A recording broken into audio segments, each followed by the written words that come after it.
Eu queria que você abrisse seu coração. Hoje nós vamos para a última palavra da nossa série, por um prato de lentilha.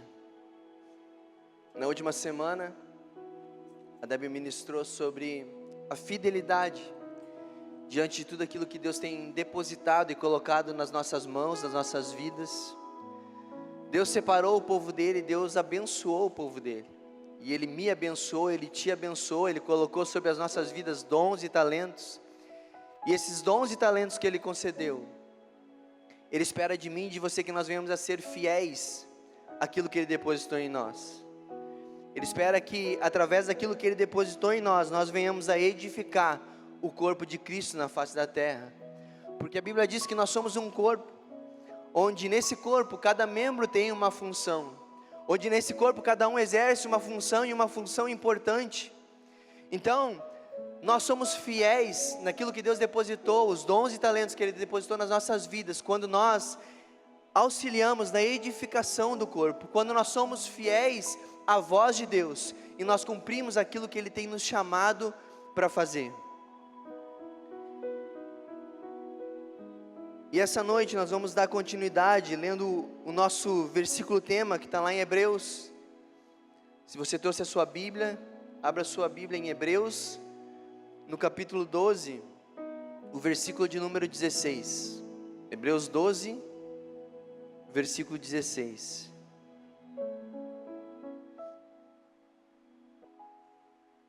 Diz assim a palavra de Deus: e cuidem para que não haja nenhum impuro ou profano, como foi Esaú, o qual por um prato de comida vendeu o seu direito à primogenitura. E durante toda essa série eu gosto de reforçar isso. Isso me impacta demais, esse versículo. Nós precisamos abrir os nossos olhos, porque durante a nossa caminhada de fé, as coisas muitas vezes vão se tornando normais, e nós não conseguimos mais perceber, ou nós não conseguimos mais ver algumas coisas. E às vezes, Deus depositou em nós promessas, e Ele deu palavras, e às vezes nós temos perdido aquilo que Ele nos deu. Nós temos trocado coisas tão preciosas que Ele depositou em nós, por um prato de lentilha, assim como foi com Esaú. Ele tinha o direito à primogenitura, e era algo muito forte, era algo muito importante o primogênito. O primogênito ele recebia a bênção do pai. O primogênito ele recebia herança dupla. E Esaú perdeu isso, deixou isso, por uma necessidade básica, um prato de comida. E que nessa noite nós possamos continuar sendo despertados para aquilo que Deus quer ministrar, para que nós não venhamos a perder aquilo que nós temos de mais precioso e que Deus depositou nas nossas vidas, desde a origem até o fim, amém? Então existe algo hoje no meio da igreja que infelizmente nós temos às vezes confundido, nós temos muitas vezes parado de buscar com intensidade e intencionalidade, nós temos muitas vezes deixado de valorizar, porque parece que se tornou comum, parece que se tornou algo natural, e esse algo foi cantado essa noite, que se chama presença de Deus. E nós não podíamos terminar essa série sem falar sobre esse assunto, porque quem frequenta a Saúde há mais tempo sabe se tem um assunto que nós valorizamos, se chama presença de Deus. E muitas vezes nós temos trocado a presença de Deus por uma bênção. Muitas vezes nós temos trocado a presença de Deus pelo milagre. Muitas vezes nós temos trocado a presença de Deus pelo pão. Olha o que diz João, capítulo 6, versículo 26. João 6, 26. Jesus aqui ele está falando algo de extrema valia e importância.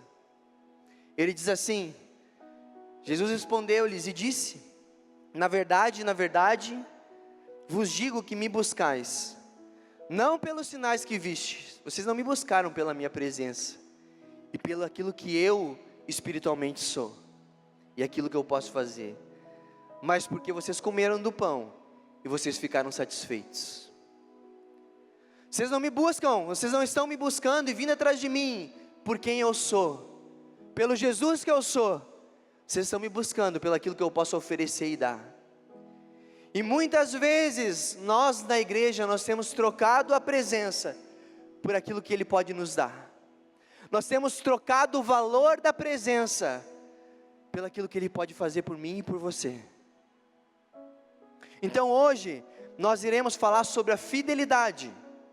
O que é ser fiel à presença de Deus? Fidelidade à presença de Deus. E para iniciar, nós vamos falar sobre a onipresença de Deus. A onipresença de Deus, porque quando nós estamos falando da presença, existem dois conceitos.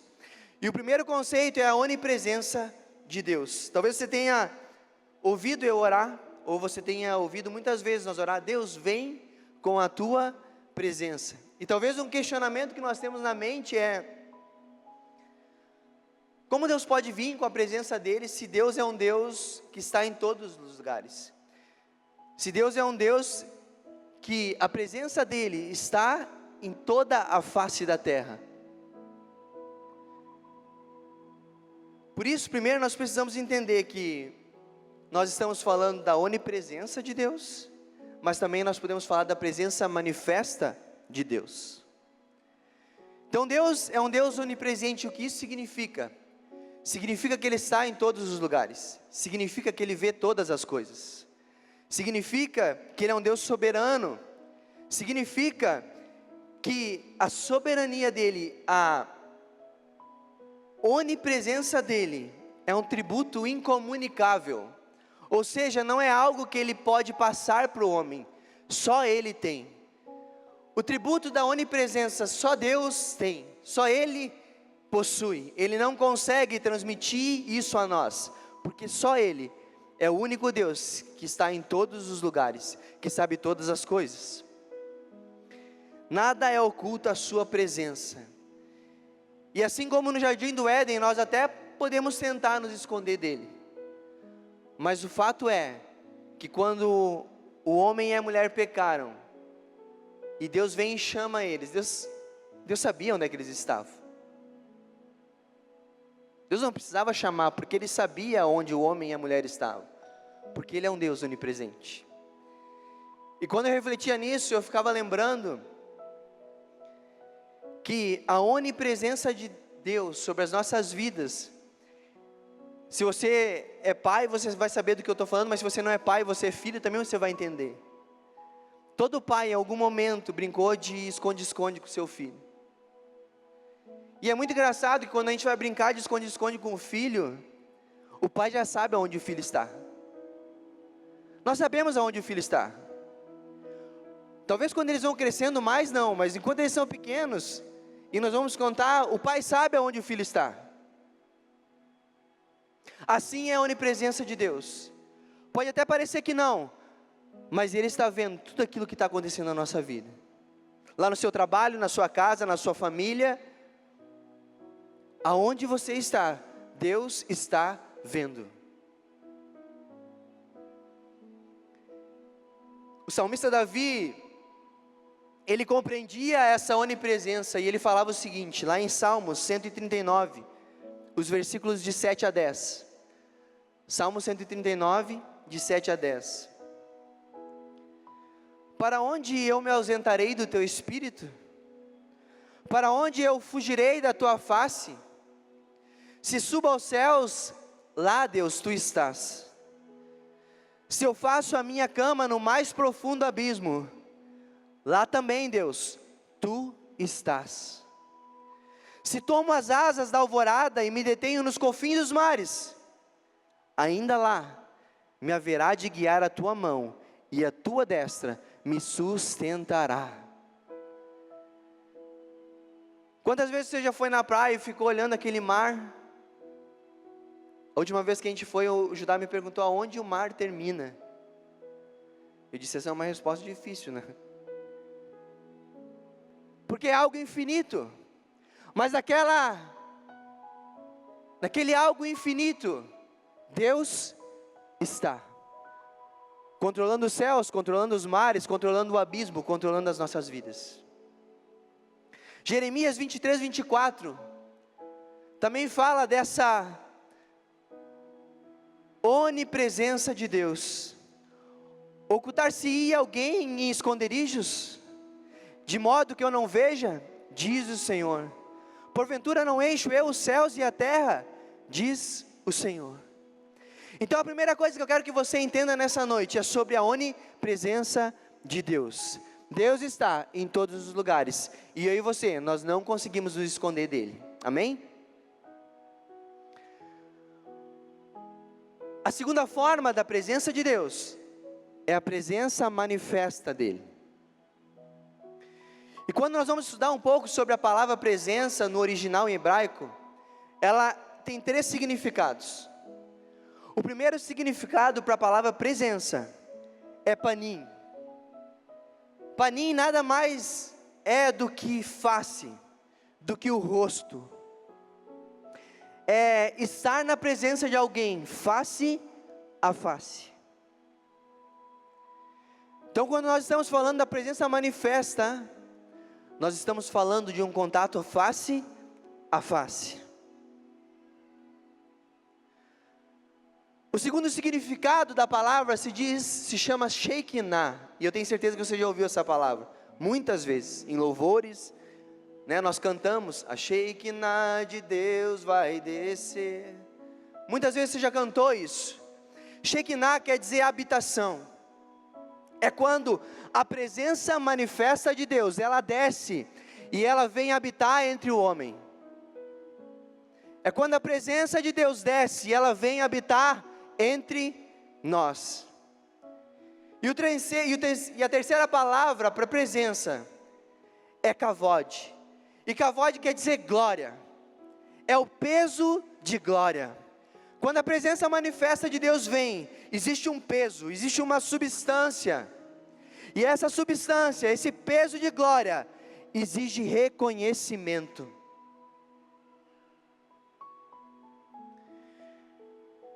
Então, diferentemente da onipresença de Deus, a presença manifesta, ela é algo palpável.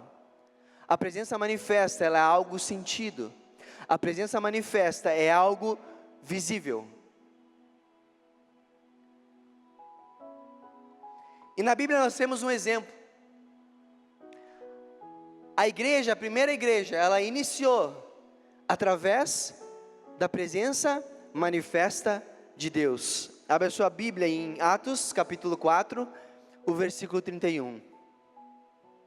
A igreja primitiva, ela inicia através da descida da presença manifesta de Deus. Tendo eles orado, tremeu o lugar onde estavam reunidos, todos ficaram cheios do Espírito Santo, e com intrepidez anunciavam a palavra de Deus. Todos ficaram cheios do Espírito Santo, e com intrepidez, com coragem, anunciavam a palavra de Deus. Eu quero que você entenda que nesse momento, a igreja estava sendo perseguida, e foi a presença manifesta de Deus, que desceu através do Espírito Santo, que fez com que eles tivessem coragem para pregar, que eles tivessem coragem para sair das suas posições, do seu lugar, e levar o reino de Deus, levar Cristo às vidas e a todas as nações. Então a origem da igreja primitiva se deu através do manifestar da presença de Deus, e eles foram fiéis à direção que Jesus tinha dito, porque Jesus falou: vocês fiquem em Jerusalém, até que do alto vocês sejam revestidos de poder.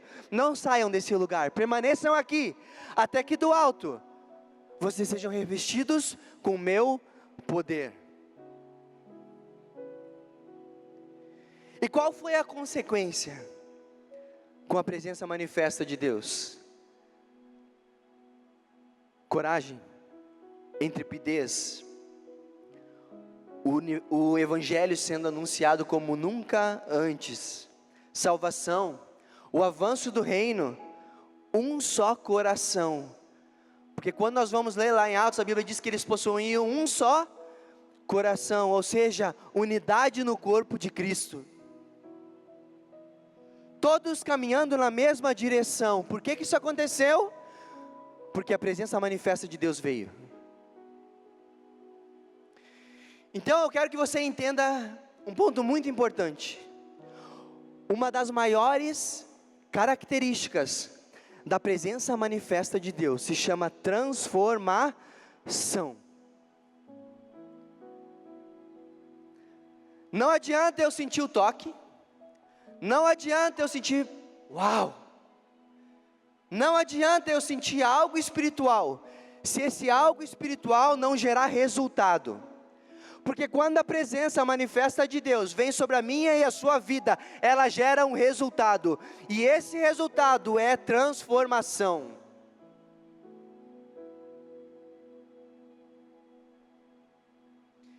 E a pergunta que eu quero te fazer essa noite é: será que eu e você, nós temos conseguido atrair essa presença? E será que quando nós atraímos essa presença, nós temos sido fiéis a essa presença?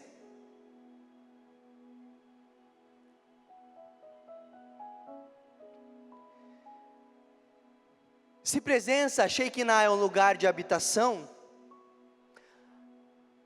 a Bíblia fala de um lugar onde Deus não se manifesta, onde Deus ele não habita, onde a presença de Deus não habita.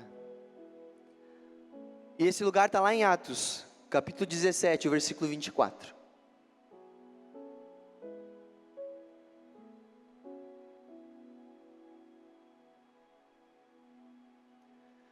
A Bíblia diz assim, preste atenção nisso: o Deus que fez o mundo e tudo que nele existe, sendo Ele Senhor do céu, da terra, não habita em santuários feitos por mãos humanas. Vou ler de novo. O Deus que fez o mundo e tudo que nele existe, sendo Senhor do céu e da terra, Ele não habita em santuários feitos por mãos humanas. Se Deus não habita em algo feito, em um santuário feito por mão humana, a pergunta é: o que eu e você nós temos construído para Deus? O que o nosso relacionamento tem construído para Deus? Será que nós temos feito coisas que Ele não nos pediu? E quando Deus não nos pede, é como construir um santuário feito por mão humana. A presença dEle não está. Quando você faz algo que Deus não te pediu, a presença de Deus manifesta, ela não está. Porque Ele não habita em santuários feitos por mãos humanas. Será que eu e você nós temos construído coisas sem a direção do Senhor? Sem a palavra rema do Senhor? Então eu e você, nós precisamos entender que nós podemos até construir coisas em nome de Deus, mas talvez Ele não esteja ali. Isso é forte. Talvez o seu ministério, na sua casa, naquilo que Deus tem te colocado, talvez que o Espírito Santo possa estar te revelando essa noite, se você não tem construído coisas em nome de Deus, mas em lugares que Ele não habita.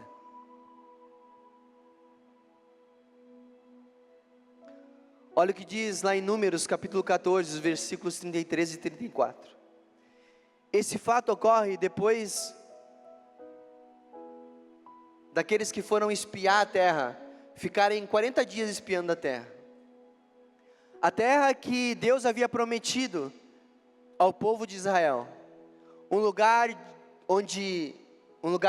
que manava leite e mel, um lugar de abundância, um lugar não mais de escravidão. E aí acontece isso. Aqueles que voltaram, com exceção de Josué e Caleb, começaram a murmurar e contaminaram o povo do Senhor, falando: não, essa terra tem gigantes, não, nós seremos destruídos, Não, nós viemos até aqui, nós saímos do Egito, para chegar até aqui e agora sermos mortos. E a ira de Deus, a Bíblia diz que a ira do Senhor se acendeu.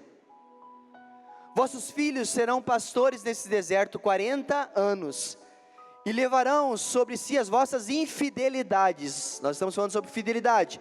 Levarão sobre si as vossas infidelidades, até que o vosso cadáver se consuma nesse deserto. Segundo o número dos dias em que espiastes a terra, 40 dias, cada dia representando um ano, levarei sobre vós as vossas iniquidades 40 anos, e terei experiência do meu desagrado. Eles poderiam ter entrado na terra prometida, eles não precisavam ter vagado 40 anos no deserto, mas por terem murmurado contra aquilo que Deus tinha dado de palavra, eles ficaram 40 anos no deserto. E aí continua, Números 14, do 39 ao 45. Falou Moisés essas palavras a todos os filhos de Israel, e o povo se contristou muito. Olha o que aconteceu. Levantaram-se pela manhã de madrugada e subiram ao cimo do monte, dizendo: eis-nos aqui, subiremos ao lugar que o Senhor tem prometido, porquanto havemos pecado. Depois de Moisés ter falado, o povo tem entendido aquilo que tinha acontecido. Agora vocês não vão mais entrar na terra que eu prometi, essa geração não vai mais entrar. O povo então entendeu, se arrependeu, e disse: não, nós vamos subir a terra que o Senhor prometeu, nós vamos lá. E olha o que acontece. Porém Moisés respondeu: por que transgredis o mandado do Senhor? Por isso não prosperará. Não subais, pois o Senhor não estará no meio de vós. A presença de Deus não vai mais com vocês, para que não sejais feridos diante dos vossos inimigos. Porque os amalequitas e os cananeus ali estão diante de vós, e caireis à espada. Pois uma vez que vos desviastes do Senhor, o Senhor não será convosco. E olha o que aconteceu. Contudo, temerariamente, com muito temor, tentaram subir ao cimo do monte, mas a arca da aliança do Senhor e Moisés não se apartaram do meio do arraial. Então desceram os amalequitas e os cananeus que habitavam na montanha, e os feriram, derrotando até Horma. A arca da aliança e Moisés ficaram no arraial. O povo tentou: não, nós vamos entrar na terra prometida então, para não perder. E o que aconteceu? Foram derrotados, porque a presença de Deus não era com eles. Em todas as vezes que eu e você, nós fazemos algo na nossa vida, pode ser em nome de Deus, mas sem a presença dEle, nós somos derrotados, nós fracassamos, nós perdemos, nós caímos. Deus não habita naquilo que é humano, mas Ele escolhe lugares para habitar. Abra sua Bíblia em Deuteronômio 12, 5. Deuteronômio, capítulo 12, versículo 5. Mas buscarei o lugar que o Senhor vosso Deus, Ele, escolher de todas as vossas tribos, para ali pôr o seu nome e a sua habitação, e para lá ireis. Durante a Bíblia, toda a Bíblia, nós vamos ver que a presença de Deus manifesta, ela habitou em vários lugares. A presença de Deus habitou no jardim do Éden. A presença de Deus habitou em tendas. A presença de Deus habitou em templos. E hoje, onde a presença de Deus habita? 2 Crônicas, capítulo 16, o versículo 9. 2 Crônicas, capítulo 16, o versículo 9. Porque quanto ao Senhor, seus olhos passam por toda a terra. O que está falando aqui? Onipresença de Deus. Para quê? Para mostrar-se forte para com aqueles cujo coração é totalmente dele. para mostrar-se forte, para se mostrar aqueles. Ele sai da onipresença e ele vem para a presença manifesta. Para quê? Para se mostrar forte diante daqueles cujo coração é em parte dele.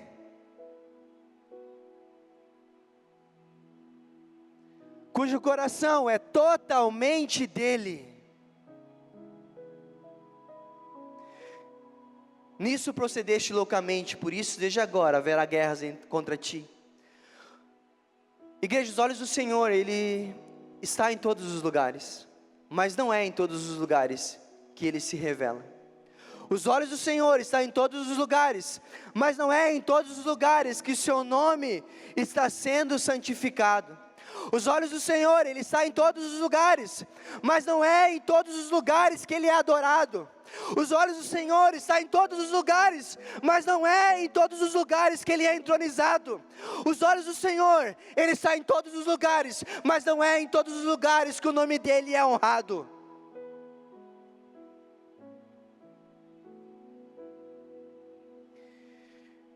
E nesse momento, Deus, Ele procura corações sedentos por Ele, para que a presença manifesta dEle possa vir e habitar. Sabe o que Ele procura? Ele procura um coração totalmente dEle. Não dividido, não em partes, mas um coração totalmente dEle. Sabe por que Ele encontrou isso em Davi? Porque Davi, ele era pecador, mas ele se arrependia, ele queria mais da presença, ele reconhecia a presença, ele se dobrava na presença, ele entoava salmos na presença. O coração de Davi era totalmente do Senhor. Deus quer se revelar, a presença dEle quer se revelar a mim e a você. Então o que é ser fiel a essa presença? O que de fato e de verdade é ser fiel à presença de Deus? Sabe, desde o Antigo Testamento, existe um padrão estabelecido para acessar a presença manifesta de Deus.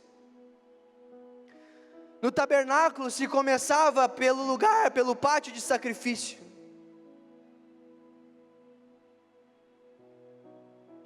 onde acontecia o perdão dos pecados.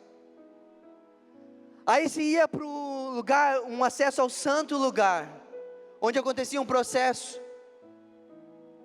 E finalmente, se chegava no lugar da presença manifesta, no Santo dos Santos, aonde a arca de Deus estava. Talvez nessa noite você possa estar se perguntando: por que eu não tenho tido experiências com essa presença? Porque talvez eu nunca senti, ou em alguns momentos, em poucos momentos, eu senti a presença manifesta de Deus na minha vida. Você já parou para se perguntar se a sua vida tem hoje sido dirigida pelo Espírito Santo de Deus que habita em ti? Porque na graça, a presença manifesta de Deus, ela ocorre através do Espírito Santo. Na graça, a presença manifesta de Deus ocorre através do mover do Espírito Santo. E quando Jesus foi ao Pai, Ele disse: eu vou deixar o Consolador, eu vou deixar o Ajudador. É através dessa presença do Espírito Santo em mim e em você, que a presença manifesta de Deus desce, que a glória desce.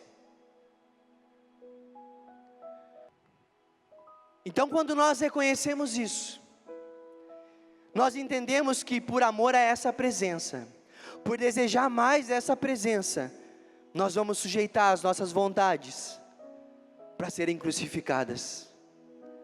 Sabe, talvez você não tenha vivido e recebido e sentido a presença manifesta de Deus, porque ainda você vive em volta dos desejos da carne, ainda você vive na sua carne, naquilo que você deseja, naquilo que é a sua vida.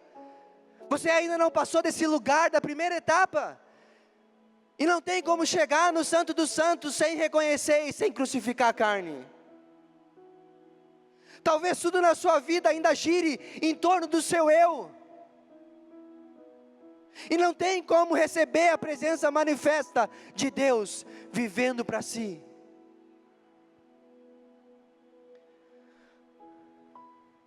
Por amor a essa presença, que era o santo lugar, a minha alma, ela se deleita nele através de orações. O santo lugar é um lugar de oração. Ela é iluminada através da palavra. E pela presença do Espírito, através da comunhão com os irmãos.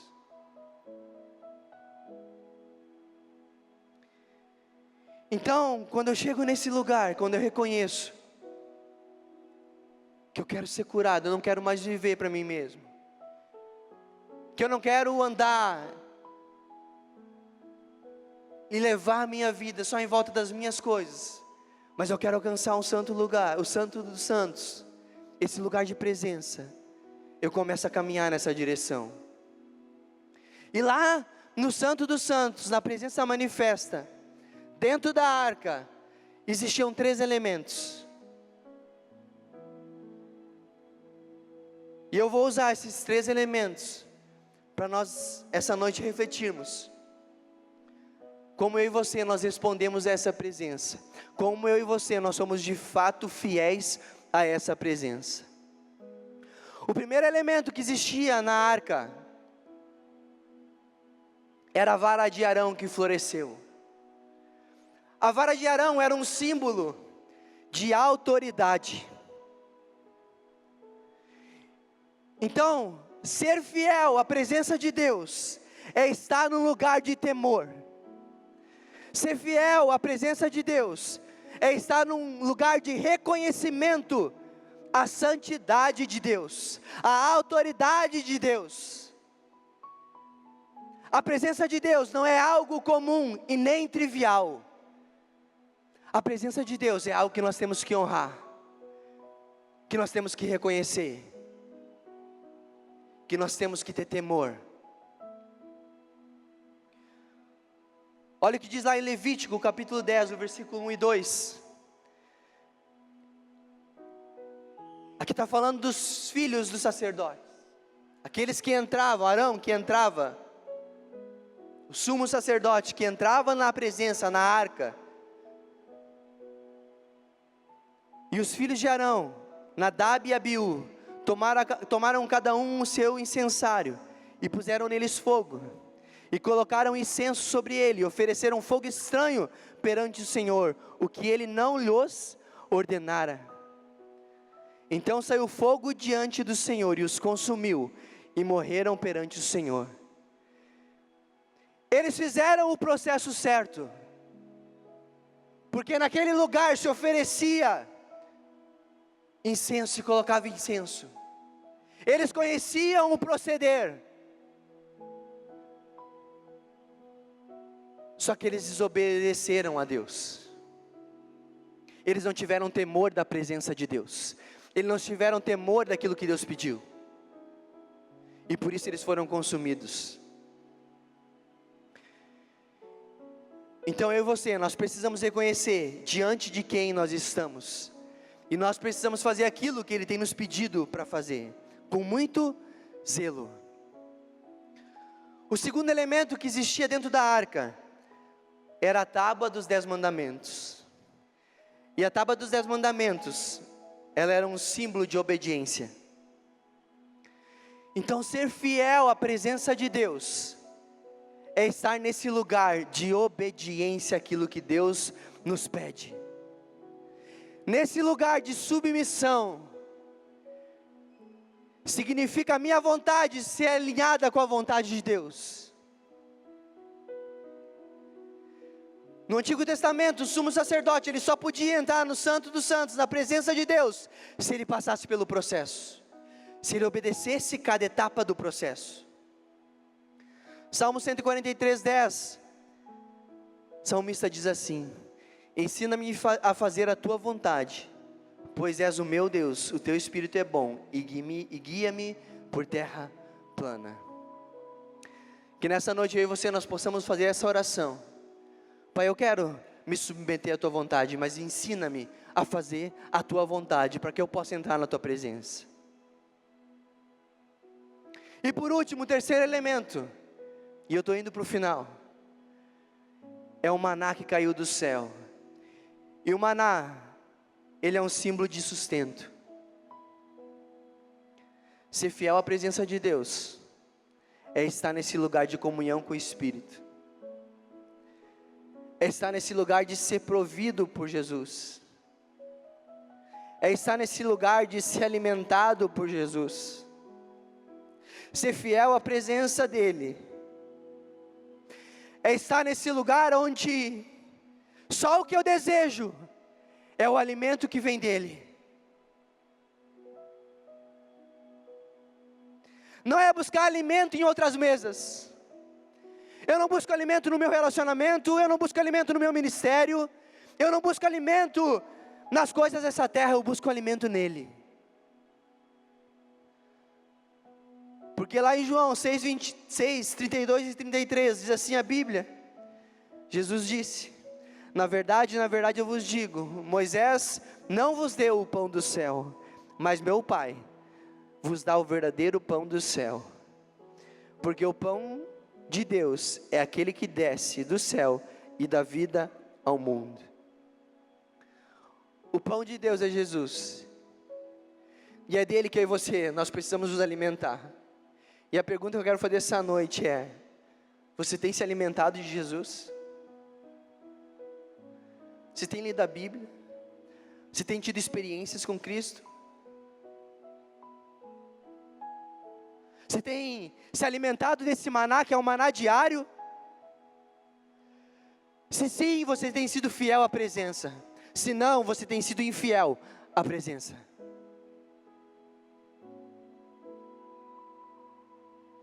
E por último, para finalizar, eu quero trazer um exemplo de fidelidade à presença manifesta de Deus, que foi João Batista. Lá em Mateus a Bíblia vai dizer que não existiu, nascido de mulher, nenhum homem igual a João Batista. Não existiu, nascido de mulher, nenhum homem igual a João Batista, aquele que preparou o caminho para Jesus. E João Batista, ele vem de uma linhagem sacerdotal. Então o futuro de João Batista qual que era? Qual que seria? Colocar a túnica sacerdotal. Esse era o futuro de João Batista. E em Jerusalém havia o templo. E o que tem no templo? O que estava no templo? Em Jerusalém naquela época? Ou o que deveria estar no templo? A presença de Deus. Então João Batista, o lugar de João Batista seria estar no templo, atraindo a presença de Deus, diante da presença de Deus. Mas o que ocorre? Lá em Lucas 3:2, a Bíblia diz que, sendo sumos sacerdotes Anás e Caifás, veio a palavra de Deus a João Batista, filho de Zacarias, no deserto. João Batista, ele não foi para o templo de Jerusalém. João Batista, ele foi para o deserto. E a pergunta que é: por que João Batista foi para o deserto? Se ele era de linha sacerdotal, ele seria sacerdote no templo.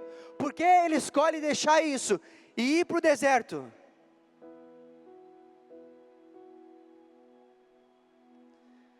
Lucas 3:4 diz a resposta.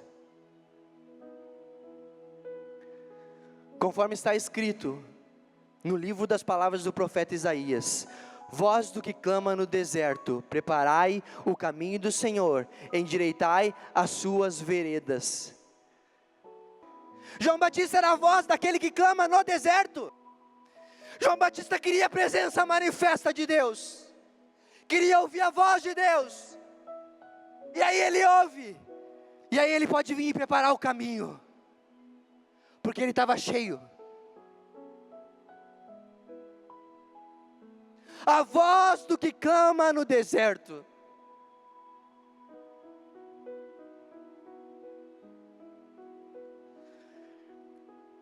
Talvez Deus queira te levar para lugares desertos, não necessariamente lugares de sofrimento, porque deserto nem sempre é sofrimento.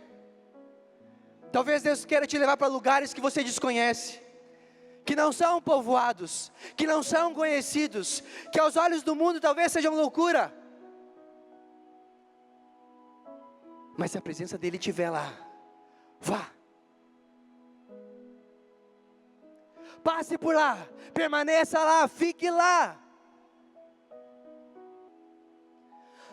Abraão saiu da sua terra, da sua parentela, por um lugar desconhecido. Por quê? Porque ele ouviu a voz de Deus, e ele foi em direção à voz. João Batista sai de Jerusalém e vai para o deserto. Por quê? Porque ele ouviu a voz. Quanto tempo faz que você não ouve a voz? A voz do Deus soberano, a voz do Deus criador. Quanto tempo faz que você não ouve a direção de Deus, por estar ouvindo tantas vozes ao seu redor, mas não a voz daquele que você deveria ouvir? Para ouvir, precisa chegar no Santo dos Santos, precisa chegar nesse lugar de presença.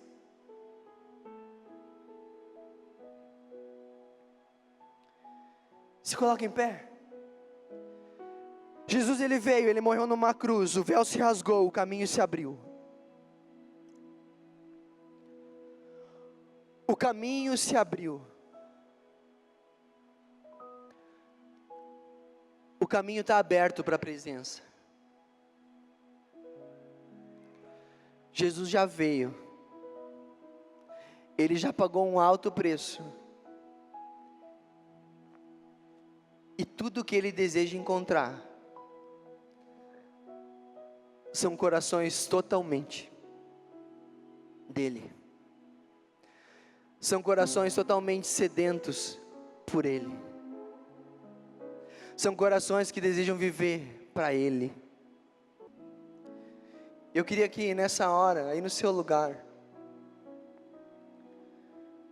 você pensasse em alguém que talvez faz muito tempo que você não vê.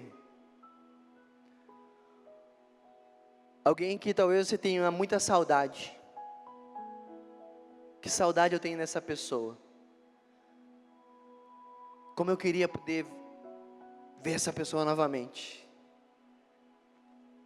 Como eu queria poder estar perto, como eu desejo estar perto dessa pessoa novamente. Pense aí no seu lugar. Não se distraia com nada. Sabe esse sentimento que gerou no seu peito aí? Esse sentimento de saudade? De vontade de ver, de abraçar? É assim que muitas vezes Deus sente por nós.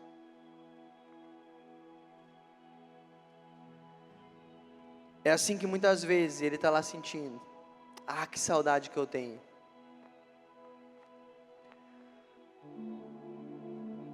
Ah, que saudade que eu tenho do meu filho. Ah, que saudade que eu tenho. E a pergunta que eu faço essa noite é: será que você tem a mesma saudade desse Deus? Será que você sente a mesma saudade, o mesmo desejo de estar nessa presença?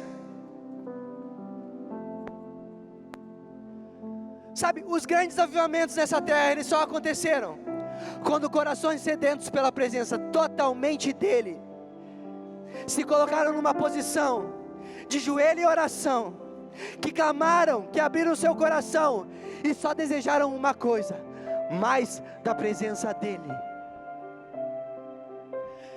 E esses avivamentos vieram e aconteceram, e eles geraram transformação, eles geraram mudança.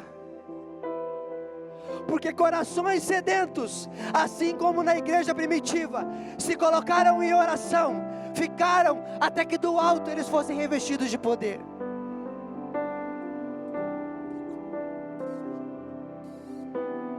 Eu anseio por mais da presença de Deus nesse lugar. Essa tem sido a minha oração. Pai, o Senhor deu uma palavra para essa igreja, que nós seríamos um lugar com os céus abertos, onde a presença de Deus estaria, onde pessoas que nunca se sentiram livres, se sentiriam livres pela primeira vez, onde milagres aconteceriam. Sabe, milagres não acontecem por mão humana, milagres acontecem pela presença manifesta de Deus.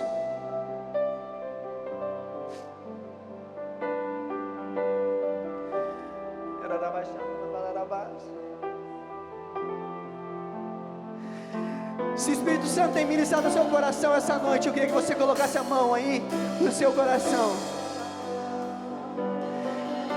e começasse a clamar: Espírito Santo, eu quero mais de Ti. Eu quero sair desse lugar. Eu quero sair do pátio. Eu quero sair do santo lugar. Eu quero entrar no santo dos santos.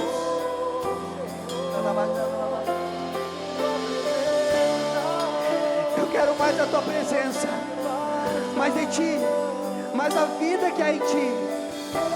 Eu quero entregar o meu coração totalmente a Ti. Eu quero Te honrar. Eu quero ser fiel à Tua voz. Eu quero obedecer aquilo que Tu tem me pedido. Eu quero ir para o deserto para Te ouvir. Eu deixo tudo para trás. Eu deixo aquilo que simbolizava a honra diante dos homens, a estola sacerdotal. Eu deixo, porque para mim mais importante do que estar no templo é estar na Tua presença. Do que mais importante do que me vestir de algo que na honra humana é estar na Tua presença.